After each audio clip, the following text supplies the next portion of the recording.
He was born with chains on his wrists, but no one saw the fire in his mind. While emperors feasted and senators plotted, a nameless slave in the darkest prison of Rome was silently writing history, not with swords, but with secrets. He did next shook the foundations of the empire, and no one saw it coming. Number 1. The chains of Silensin, the heart of the Roman Empire, the city of Capu, was alive with blood and cheers. Gladiators fought while the nobility drank wine. But beneath the golden streets and marble statues, a name no one dared remember was chained in the dark. His name was Cesso, a slave born of a scholar. Taken during Rome's conquest of a lesser-known eastern kingdom.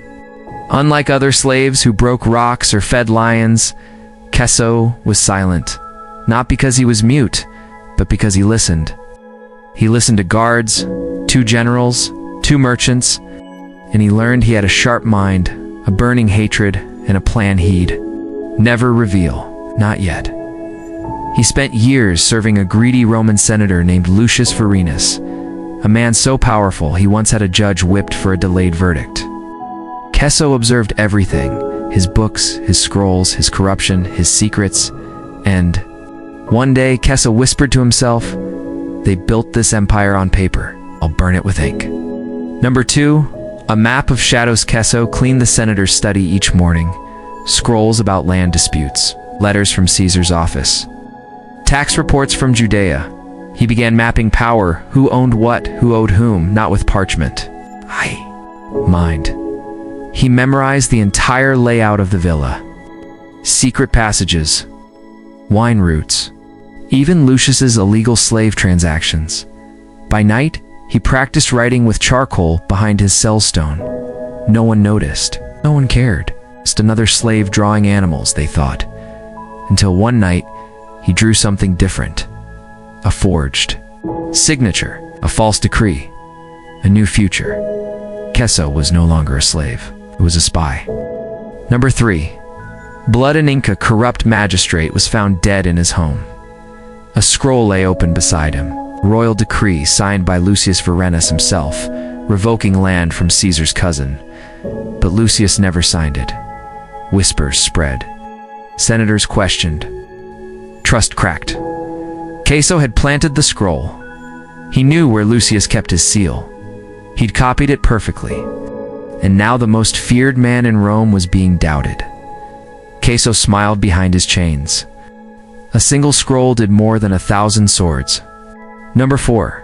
The scroll war. Cesso didn't stop at one scroll. Get a quiet campaign of ink. One forged order freed a slave caravan. Another redirected grain supplies to starving provinces. He became a ghost author of justice, undoing Rome's cruelty one letter at a time. Every success fed his courage, but also his danger. Lucius began suspecting something. Guards were rotated, slaves whipped for no reason. Cesso knew he had little time left, so he planned his masterpiece. Number 5. The invisible trial. Cesso wrote a full legal document exposing Lucius's crimes, naming the buyers, quoting imperial laws. But he needed it to be read. He copied a Roman judge's handwriting, then smuggled the scroll into the Senate. Record pile. One whisper, one good senator, and the scroll was read aloud. Lucius was summoned. "This is treason," he roared. But the handwriting matched. The laws cited were real, the crimes undeniable. Cesso watched from the shadows, his chains tucked under a cloak. Number 6. The ashes of power. Lucius Vorenus was stripped of his title, his land seized, and his name erased from Senate memory. The man who once owned Cesso now lived in exile. Cesso, the forged travel documents, and a hidden identity, walked free from Rome. He passed the statue of Caesar with a smile. Ink built this empire, he thought. Number 7. A new dawn. Years later, a small school opened in a quiet village beyond Rome's reach. It taught law, logic, writing. The teacher never revealed his past.